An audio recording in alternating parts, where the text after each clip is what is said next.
അസ്സലാമു അലൈക്കും വറഹ്മത്തുള്ളാഹി തആല വബറകാതുഹു. ഹാദിയെ നേരിട്ട് തോൽപ്പിക്കാനാവില്ല എന്ന് അത് ജസീറിന് തോന്നി തുടങ്ങുകയാണ്. എന്താണെന്നറിയില്ല, അവൾ നല്ല ബുദ്ധിയുള്ള പെണ്ണാണ്. അവൾ എൻ്റെ കൈകളിൽ നിന്ന് അവിടുന്ന് രക്ഷപ്പെട്ടു പോന്നു. അത് ഞാനായിട്ട് അവളെ ഇവിടെ കൊണ്ടുവന്നാക്കി. അതുകൊണ്ട് തന്നെ അവൾ തിരിച്ചൊരിക്കലും എൻ്റെ വീട്ടിലേക്ക് വരില്ല. അതെനിക്ക് നന്നായിട്ട് ഉറപ്പുണ്ട്. അവളെ നേരിട്ട് കീഴ്പ്പെടുത്തുക സാധ്യമല്ല. അതിനുവേണ്ടി ഒരുപാട് ഞാൻ കിണഞ്ഞ് പരിശ്രമിച്ചതാണ്. പക്ഷേ എന്തെങ്കിലും ചതിയിലൂടെ അവളെ വീഴ്ത്താനും മാത്രമേ കഴിയുകയുള്ളൂ. ജസീറിൻ്റെ ദുർബുദ്ധി അവിടെ പ്രവർത്തിക്കാൻ തുടങ്ങി. എന്നാൽ ഈ സമയം അതാ ഹാദിയുടെ ഉപ്പ. അവർ തമ്മിൽ ഒരുമിച്ച് ജീവിക്കണില്ലെങ്കിൽ പിന്നെ അങ്ങനെ വെച്ചുകൊണ്ട് നിന്നിട്ട് കാര്യമില്ലല്ലോ. പെട്ടെന്ന് തീരുമാനം, കാര്യങ്ങൾ അങ്ങോട്ട് ഒഴിവാക്കുക, അതായിരിക്കും നല്ലത്. ആ ഉപ്പ അതായിരുന്നു വിചാരിച്ചത്. എന്നാൽ ഹാദിയയോട് ഈ ഒരു കാര്യം ഉപ്പ പറയുന്നു. മോളെ ഹാദി, ആ ഉപ്പാൻ്റെ കുട്ടിക്ക് ആ ഒരു ബന്ധത്തിനോട് തുടരാൻ താല്പര്യമുണ്ടോ? ഉപ്പ, ഇല്ല, ഒരിക്കലുമില്ല. ഇനിയും ഉപ്പയും ഉമ്മയും അതിനെക്കുറിച്ച് ചിന്തിക്കണ്ട. ഞാനിനി അങ്ങോട്ടൊരിക്കലും പോവില്ല. എന്നാൽ നമുക്ക് കാര്യങ്ങൾ അങ്ങോട്ട് എന്താ മോളെ, ഞാൻ എന്താ ചെയ്യുക? അത് ജീവിതത്തിൽ ഏറ്റവും വിഷമകരമായൊരു സംഭവം ഡൈവേഴ്സ് എന്നുള്ളത്. ഉപ്പാൻ്റെ കുട്ടിക്ക് ഇത്ര ചെറുപ്പത്തിൽ തന്നെ അത് വരികയെന്ന് പറഞ്ഞപ്പോൾ ഉപ്പ എന്താ ചെയ്യുക? എനിക്ക് അവിടെ പോയി എൻ്റെ ജീവിതം നഷ്ടപ്പെടും എന്നല്ലാതെ എനിക്ക് ഒരു ഗുണവും ഉണ്ടാവില്ലപ്പ. അവിടെ ചെന്നാൽ ഞാൻ വിഷമിച്ച് ഇല്ലാതെ ആവും. ഇവിടെ ഇപ്പോൾ സമാധാനമാണ്, സന്തോഷമാണ്. എൻ്റെ സ്കൂളും കോളേജും എല്ലാം കൂടി ആകുമ്പോഴേ എനിക്ക് വല്ലാത്ത സന്തോഷമാണ്. എൻ്റെ പ്രിയപ്പെട്ട ഫ്രണ്ട്സും എൻ്റെ ഉസ്താദുമാരും അവരൊന്നും എന്നെ വേദനിപ്പിക്കാറില്ല ഉമ്മ. അവർക്കൊക്കെ എന്നെ നല്ല ഇഷ്ടമാണ്. ഉപ്പ, മോളെ, ഉപ്പാൻ്റെ കുട്ടിയുടെ ഇഷ്ടം പോലെ എന്താ ചെയ്യാം. ഉപ്പയുടെ കുട്ടിയോട് സമ്മതം ചോദിക്കാതെ പറ്റില്ലല്ലോ. ഹാദിയ ഒരു നിമിഷം അവൾ ഉപ്പയുടെ മുഖത്തേക്ക് നോക്കി. അതെ, ആ പിതാവ് കരയുന്നുണ്ട്. ഏറെ ആകാംക്ഷയോടെ പ്രതീക്ഷയോടെ ആണ് മകളുടെ കല്യാണം കഴിപ്പിച്ചു വിട്ടത്. പക്ഷേ ഇത്തരത്തിലാണ് അവളുടെ ജീവിതമായതെങ്കിൽ എൻ്റെ കുട്ടിയെ പറഞ്ഞയച്ചിട്ടും കാര്യമില്ല. കാരണം എൻ്റെ കുട്ടിയെ ഇവിടെ നിന്ന് നല്ല രീതിയിൽ പറഞ്ഞയച്ച് അവിടെ എത്തിയതിന് ശേഷം എൻ്റെ കുട്ടി അവരെ ഉപദ്രവിക്കുക അല്ലെങ്കിൽ വേറെ രീതിയിൽ നോക്കുക, അങ്ങനെയൊക്കെ ആകുമ്പോഴേ ഏതൊരു പിതാവിനും അത് സഹിക്കാൻ കഴിയുന്നതിലും അപ്പുറമായിരിക്കും. മോളെ, ഉപ്പാൻ്റെ കുട്ടിക്ക് മക്കളേറിയിട്ടില്ല. ഉപ്പാൻ്റെ കുട്ടീനെ ഉപ്പ നോക്കിക്കോളും കേട്ടോ. ഓനെ വേണ്ടക്ക് വേണ്ട. എന്നാൽ ഈ ഒരു കാര്യം അവളുടെ പിതാവ് അതാ അവരോട് വിളിച്ച് കാര്യങ്ങൾ പറയുന്നു. എന്നാൽ അവരുടെ ഉമ്മയാണ് ഫോൺ എടുത്തത്. ഹലോ, പിന്നെ ഇതെന്താ കല്യാണമാണ്, അല്ലാതെ തോന്നുമ്പോൾ ഡൈവേഴ്സ് ചെയ്യുക, തോന്നുമ്പോൾ കല്യാണം കഴിക്കുക, ഇതെന്താ വെള്ളരിക്ക പട്ടണോ? പിന്നെ ഞങ്ങളെ മോനെ നിങ്ങൾ ഉപദ്രവിച്ചിട്ടൊന്നും ചെയ്തിട്ടില്ല. നിങ്ങളെ മോളെ ഓൾ ഇങ്ങോട്ടാണ് ഉപദ്രവിച്ചത്. പിന്നെ ആവശ്യമില്ലാത്ത ഓരോന്ന് പറഞ്ഞുകാണ്ട് നിങ്ങൾ ഡൈവേഴ്സ് വാങ്ങി പോവുകയാണെങ്കിൽ നിങ്ങൾക്ക് തന്നെ ആയിരിക്കും ഇതിൻ്റെ ഖേദം കാര്യങ്ങളൊക്കെ. ഇവിടെ അവൾക്ക് എന്ത് സുഖം, എന്ത് കാര്യത്തിന് വേണ്ടിയിട്ടാണ് അവളെ കൊണ്ടുപോകുന്നത്? സൗന്ദര്യമുള്ളൊരു പെണ്ണിനെ ഞാൻ അവർക്ക് കാണിച്ചു കൊടുത്തതാണ്. എന്നിട്ടിപ്പോൾ നിങ്ങൾ ഈ ചെയ്യുന്നത് ശരിയാണോ? ആ ഉമ്മയുടെ വാക്കുകൾ കേട്ട് ആ ഉപ്പാക്കൊന്നും പറയാനുണ്ടായിരുന്നില്ല. എന്നാൽ ഹാദി അതെല്ലാം കേൾക്കുന്നുണ്ടായിരുന്നു. ഹോ, എന്തൊരു സ്നേഹമുള്ള സംസാരം! അവിടെ എത്തുമ്പോഴറിയാം അവരുടെ രണ്ടുപേരുടെയും സ്വഭാവം കാര്യങ്ങളൊക്കെ.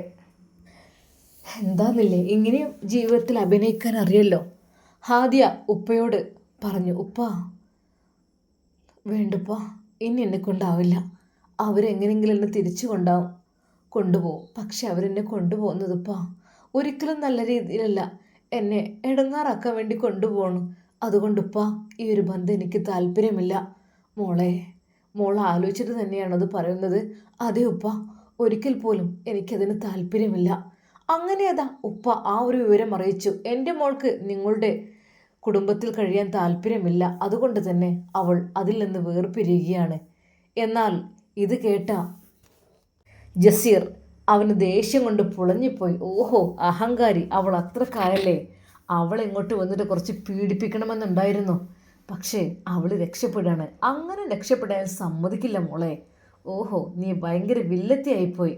എന്താന്നില്ലേ? എന്നാൽ ജസീറിന് പകയുണ്ടായിരുന്നു അവളോട്.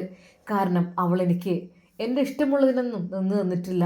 അതുമാത്രമല്ല, ഞാൻ എന്തെങ്കിലും പറയുമ്പോൾ അതിനുള്ള തർക്കുത്തരമാണ് അവൾ പറഞ്ഞിരുന്നത്. ഹാദിയ, നീ മിനി കൂപ്പറിൽ ഇങ്ങനെ വിലസി പോകുമ്പോഴേ, അതെ, നിന്റെ വിചാരം എന്താ? എൻ്റെ കയ്യിൽ എന്നെ കിട്ടില്ല എന്നായിരിക്കില്ലേ? ഒരിക്കലുമല്ല മോളെ, അതൊക്കെ കിട്ടും. അതൊക്കെ കിട്ടാനുള്ള വഴി എൻ്റെ കയ്യിലുണ്ട്. വിവാഹമോചനം ആവശ്യപ്പെട്ടിട്ടും അതാ ജസീറിൻ്റെ കലി അടങ്ങുന്നില്ല. അവൻ്റെ മനസ്സിൽ വേറെ പല ചിന്തകളുമാണ്. ജസീറെ, പറഞ്ഞത് കേട്ടില്ലേ? അവൾക്ക് നിന്നെ വേണ്ട എന്ന്. ഉമ്മ, അത് പിന്നെ എന്താടാ, നീ അവളെ ശരിക്ക് കൊണ്ടു നടന്നില്ല അല്ലേ? നിങ്ങൾ തന്നെയല്ലേ അവളെ ചീത്ത പറഞ്ഞത്? ഞാൻ പുറത്ത്, പക്ഷെ നീയോ? സത്യം പറയണം, നീയും അവളും തമ്മിൽ ഒരു ബന്ധവും ഉണ്ടായിട്ടില്ലേ? അങ്ങനെയാണല്ലോ ന്യൂസ് കേട്ടത്. ഞാൻ അത് എങ്ങനെ ഉമ്മ എനിക്ക് ബന്ധം ഉണ്ടാക്കാൻ കഴിയുക? ഉമ്മ തന്നെയല്ലേ എൻ്റെ ജീവിതം നശിപ്പിച്ചത്. എന്നിട്ട് ഞാൻ ഉമ്മ കണ്ടെത്തിയ പെണ്ണുമായിട്ട് ബന്ധം സ്ഥാപിക്കണം എന്നാണോ പറയുന്നത്? ജസീറെ, പിന്നെ എങ്ങനെ പെണ്ണുങ്ങൾ നിൻ്റെ കൂടെ നിൽക്കും? എൻ്റെ കൂടെ നിന്ന് പെണ്ണുണ്ടായിരുന്നല്ലോ, അതിനെ ഉമ്മയായിട്ട് തന്നെ ഒഴിവാക്കിയതല്ലേ? നീ പോടാ അകത്ത്. അതിനെക്കുറിച്ച് ഒരു അക്ഷരം മിണ്ടിപ്പോയാലുണ്ടല്ലോ, സഫീറിനെ പോലെയല്ല ഞാൻ നിന്നെ നന്നായിട്ടൊക്കെ പെരുമാറും, ഓർത്തോ. ഞാൻ കാര്യങ്ങൾ പറഞ്ഞൊന്ന് മാത്രം. എന്താടാ, നീ അവളോട് ശരിക്കും പെരുമാറാഞ്ഞാൽ അവളെങ്ങനെ വരുമോ? നല്ല രീതിയിൽ പോയി വിളിച്ചു നോക്കും ഒന്നും കൂടെ സ്നേഹത്തോടെ. അല്ലാതെ നീ ഇങ്ങനെ അവളെ സ്നേഹമില്ലാത്ത രീതിയിൽ പെരുമാറിക്കഴിഞ്ഞാൽ ഏതെങ്കിലും പെണ്ണ് നിൻ്റെ കൂടെ നിൽക്കുമോ? ആദ്യം പഠിക്കണം ജീവിതം ഒന്ന് ശരിക്ക് എങ്ങനെയാണെന്നുള്ളത്, എന്നിട്ട് ബാക്കി കാര്യം തിന്ന് ഇറങ്ങണം. നിനക്കതിന് അതറിയില്ലല്ലോ. ഉമ്മ ഓനെ നന്നായിട്ട് ശകാരിച്ചു എന്ന് തന്നെ പറയാം. എന്നാൽ ഒരിക്കൽ പോലും ഹാദിയ ആ വീട്ടിലേക്ക് വരാൻ കൂട്ടായില്ല. അവൾക്കത് ഇഷ്ടമല്ലായിരുന്നു. എന്നാൽ അപ്പോൾ തന്നെ അതാ ഉപ്പയുടെ ഫോണിലേക്ക് ഒരു കോൾ വരുന്നു. ഹലോ, ഇത് ജസീറിൻ്റെ ഉമ്മയാണ്. പിന്നെ മക്കൾ തമ്മിൽ കുഴപ്പമൊന്നുമില്ലല്ലോ. അവനവളെ വലിയ സ്നേഹമാണ്, വലിയ ഇഷ്ടമാണ്. നിങ്ങളിപ്പോൾ അവളങ്ങ് പെട്ടെന്ന് ഒഴിവാക്കി കൊണ്ടുപോകേണ്ട ആവശ്യമൊന്നുമില്ലല്ലോ. എന്താവശ്യത്തിന് വേണ്ടിയിട്ടാണ് അങ്ങനെ കൊണ്ടുപോകുന്നത്? എൻ്റെ കുട്ടിക്ക് പഠിക്കണം. പിന്നെ എൻ്റെ കുട്ടിക്ക് അവിടെ അത്ര അങ്ങോട്ട് ഇഷ്ടപ്പെടുന്നില്ല. അതുകൊണ്ട് ഞങ്ങൾ ഈ ബന്ധത്തിന് ഒഴിയാണ്. ഇനി ഒരിക്കലും മറ്റൊരു വാർത്തയുമായി വിളിക്കേണ്ട ആവശ്യമില്ല. എൻ്റെ കുട്ടിക്ക് താല്പര്യമില്ല. എന്നാൽ അത് കേട്ട് ശരിക്കും അത് ജസീറിൻ്റെ ഉമ്മാക്ക് ദേഷ്യമാണ് പിടിക്കുന്നത്. നേരെ അതാ അവൻ്റെ അരികിലേക്ക് പോയിട്ട് പറഞ്ഞു, നാണമില്ലല്ലോടാ ചെറ്റെ നിനക്ക്. കാരണം നീ ആ പെണ്ണിനെ വെറുതെ അങ്ങ് ഞാനായിട്ട് കണ്ടെത്തിയതായിരുന്നു. ആ പെണ്ണിനെ, ആ സുന്ദരി പെണ്ണിനെ നീ എന്തിന് അവളെ വെറുതെ ഇല്ലാതാക്കുന്നു? ഇത്രക്കും നാണം കെട്ടൊരു ചെക്കൻ. ഇത്രയും ദിവസം നിൻ്റെ കൂടെ ജീവിച്ചിട്ടും നിങ്ങൾ തമ്മിൽ യാതൊരു ബന്ധമൊന്നുമില്ലല്ലേ? എന്തിനു വേണ്ടിയിട്ടാണ് നിനക്ക് ഞാൻ പെണ്ണ് കെട്ടിച്ചു തന്നത്? ഉമ്മയുടെ ശകാരം അത് ശരിക്കും അവനക്ക് ദേഷ്യം തോന്നിച്ചിരുന്നു. അതെ, തള്ളയാണെന്ന് ഞാൻ നോക്കില്ല കേട്ടോ. എന്നിട്ട് കളിച്ചാലുണ്ടല്ലോ. എന്താ ജസീർ നിനക്ക് എന്തിൻ്റെ കേടാ? നിനക്ക് ഭ്രാന്തായോ? നീ ആരുടെ നേരെയാണ് കൈ ഓങ്ങിയത്?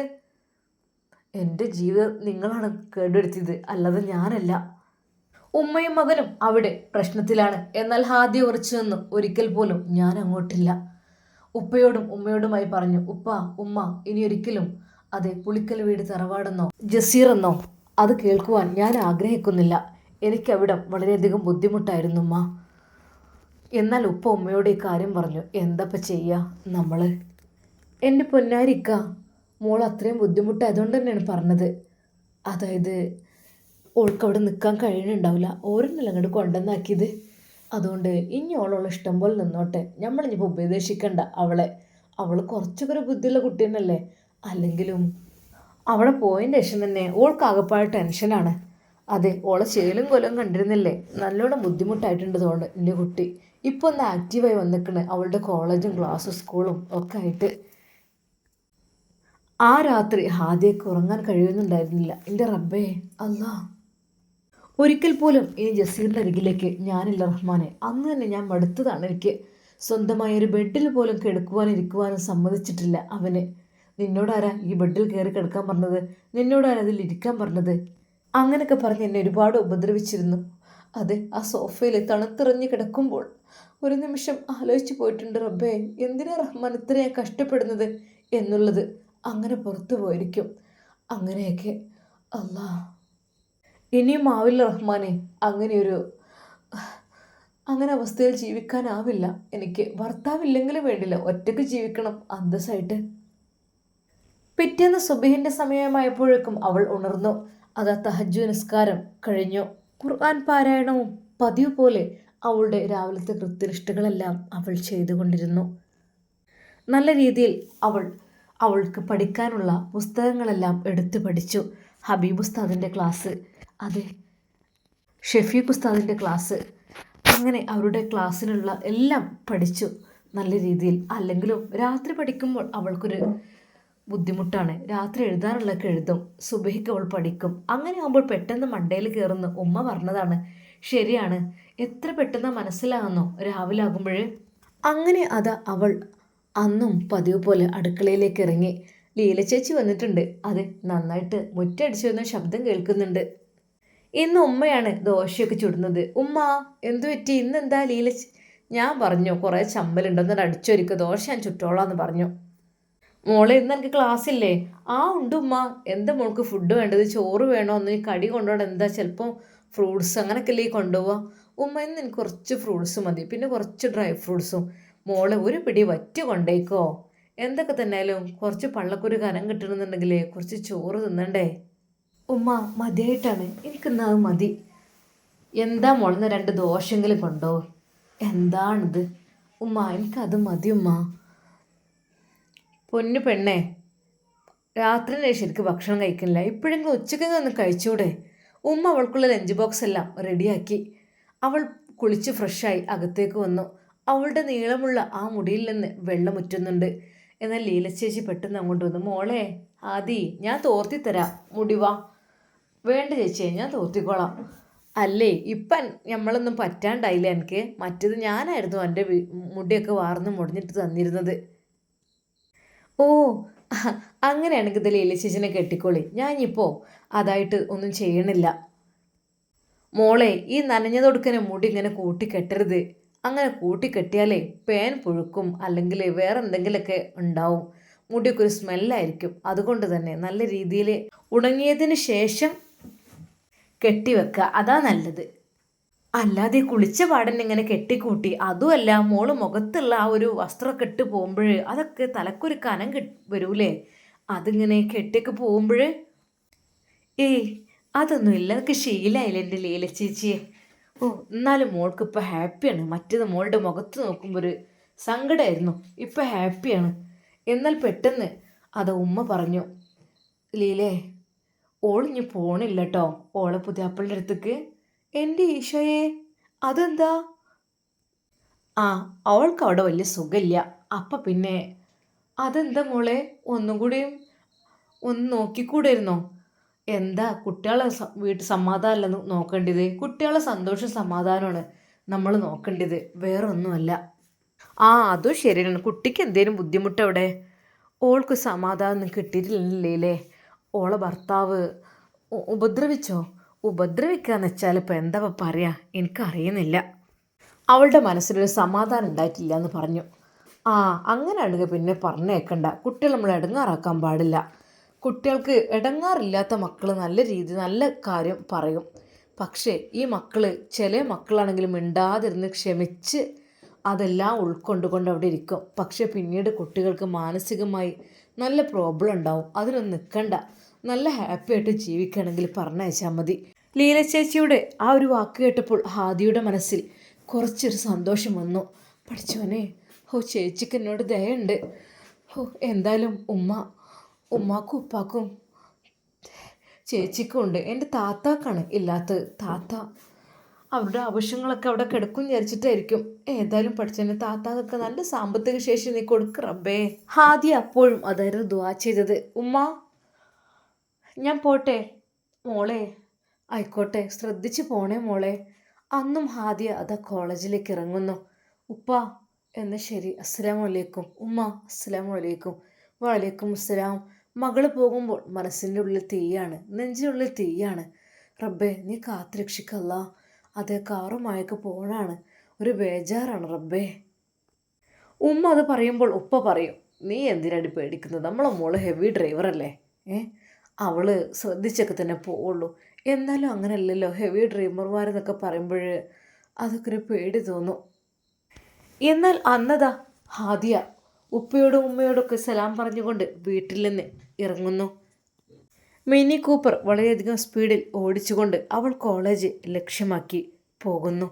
എന്നാൽ അവളെ പിന്തുടർന്നുകൊണ്ട് അതാ ഒരു ലോറി വരുന്നു. ആ ഒരു ലോറി അതിലാരാണെന്നോ എന്താണെന്നോ ഒന്നും അറിയില്ല. അവളെ പിന്തുടർന്നുകൊണ്ട് ഇരിക്കുകയാണ്. അവൾ ഒരു നിമിഷം വിചാരിച്ചു, ഇതെന്താ എന്നെ ഓവർടേക്ക് ചെയ്ത് പോകുന്നുമില്ല, എൻ്റെ പിന്നാലെ എങ്ങനെ കൂടുകയാണല്ലോ. അവൾ കുറച്ചൊക്കെ സൈഡ് കൊടുത്തു നോക്കി. പക്ഷേ അവളുടെ പിന്നാലെ തന്നെയാണ് ആ വണ്ടി പോയിക്കൊണ്ടിരിക്കുന്നത്. അവളുടെ മനസ്സിൽ പേടിയും ബേജാറും എല്ലാം ഒരു നിമിഷം നിറഞ്ഞുവെങ്കിലും അതെന്തിന് ഞാൻ പേടിക്കേണ്ട ആവശ്യം, ആ ലോറി അതുവഴി അങ്ങ് പോയിക്കോളും. പക്ഷേ ഈ വാഹനം വളയുന്നതിനനുസരിച്ചാണ് ലോറിയുടെ പിന്നാലെ വരുന്നത്. അവൾ ഫുൾ ആക്സിലേറ്റർ കൂട്ടിയെടുത്തു ഒന്നുകൂടെ. എന്നാലെങ്കിലും അതൊന്നെങ്കിലും ഓവർടേക്ക് ചെയ്തു പോവുക, അല്ല എന്നുണ്ടെങ്കിലേ. പക്ഷേ അത് അവളെ തന്നെ പിന്തുടർന്നുകൊണ്ടേ ഇരിക്കുകയാണ്. അവൾ പരമാവധി സൈഡ് കൊടുത്തിട്ടും ആ ലോറി അങ്ങനെ പോയില്ല. അവളുടെ പിന്നിലായിക്കൊണ്ട് തന്നെ വരുന്നു. ഒരു നിമിഷം അവൾ ആ കണ്ണാടിയിൽ നോക്കി. റബ്ബേ, ഇത് എൻ്റെ ശത്രു ആരെങ്കിലാണോ? എനിക്കറിയുന്നില്ല. എൻ്റെ പിന്നാലെ തന്നെ വരുന്നു. ഇതിപ്പോൾ എന്താ, ഞാൻ സൈഡ് കൊടുത്തിട്ടും പോകുന്നില്ലല്ലോ. ഹോ, പിന്നെ ഇവറ്റകൾക്കൊക്കെ സൈഡ് കൊടുക്കുന്ന എന്നെ പറഞ്ഞാൽ മതി. അവൾ വീണ്ടും ആക്സിലേറ്റർ കൊടുത്ത് അതാ കാറ് ശക്തമായി ഓടിച്ചു. എന്നാൽ തൊട്ടു പിന്നാലെ അത്യധികം സ്പീഡിലതാ ലോറി പിന്നെയും തൻ്റെ പിന്നാലെ കടന്നു വരുന്നു. ഒരു നിമിഷം ഹാദിയ, റബ്ബേ എന്താ ഇത്, ഓവർടേക്ക് പോകാൻ സ്ഥലം കൊടുത്തിട്ട് പോലും പോകുന്നില്ല, പിന്നാലെയായി ചീറിപ്പാഞ്ഞു വരികയാണ് ലോറി. ഒരു നിമിഷം അവൾക്ക് തോന്നിപ്പോയി, റബ്ബേ ഇത് എൻ്റെ കാറിൽ തട്ടുമോ തട്ടില്ലേ എന്നുള്ള രീതിയിലാണല്ലോ ചാരി വരുന്നത്. എന്താ റബ്ബേ ഇത്? അവളുടെ മനസ്സിൽ ചെറിയൊരു പേടി തോന്നി. അത് ജീവന പേടി എല്ലാവർക്കും ഉണ്ടാവില്ലേ? സാധാരണ രീതിയിൽ അങ്ങനത്തിനൊന്നും അവൾക്ക് ഒരു പേടിയില്ല. എന്നാൽ പിന്നാലെ ലോറി വരുന്നത് കണ്ട് അവൾ ഒരു നിമിഷം ഞെട്ടിപ്പോയി. തൻ്റെ വാഹനത്തിനോട് അത് ചാരി തന്നെയാണ് വരുന്നത്. യാ അല്ലാ! ഹാദിയ പടച്ച റബ്ബിനെ വിളിച്ചു. ഇൻഷാ അല്ലാ നമുക്കിതിൻ്റെ ബാക്കി ഭാഗം നാളെ കാണാം. അതുവരേക്കും എല്ലാവർക്കും അസ്സലാമു അലൈക്കും വറഹ്മത്തുള്ളാഹി തആല വബറകാതുഹു.